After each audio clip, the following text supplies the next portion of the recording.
Hey, I'm outside getting some vitamin D on my skin as I am in between online client conferences, which, by the way, I'm definitely open to take on more of you if you so would like. But I'm here to teach, not entertain you.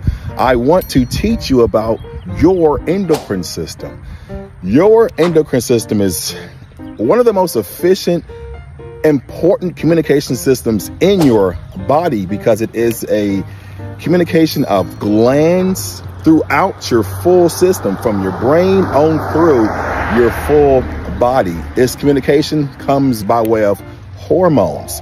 These hormones are communicating in their amount or their lack thereof, but it lets the system know the current standing or health point of that gland or what it's responsible for in your body.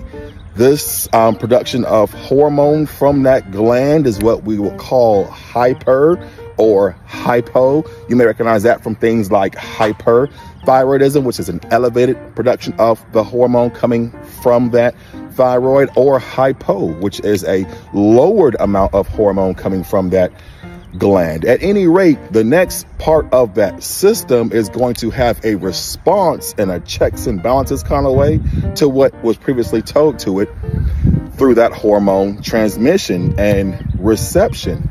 We do have things in our life that can influence this endocrine system, though. I don't want to give you a list of things that are going to scare you, but there are some things that are naturally present that we don't realize are present that we can actually mitigate or lower in our life to avoid the consequences of these endocrine disruptors in our actual endocrine system. They're the smallest things like topical creams that we're using, but we don't realize are actually hurting us, or the consumption of certain foods at certain points in our life that are causing a response or disrupting our endocrine system communication. This definitely changes as we age, especially beyond the age of 40. Not because we are definitively a different person, but the rules of the game have changed. One of those things is, let's say, cortisol.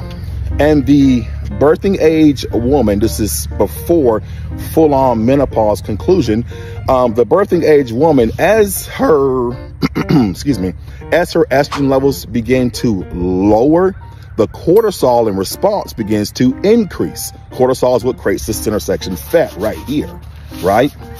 You also have the lowering of estrogen, which will increase cortisol, but you have the cortisol lowering, which will actually have estrogen levels elevated. Much more complicated system going on there, you guys. We'll dig more into these endocrine disruptors later on, not to give you death, doom, and destruction, more things to worry about, but just things to be cognizant of, and we'll definitely lower the amounts that we're taking into our system by way of consumption and our environment.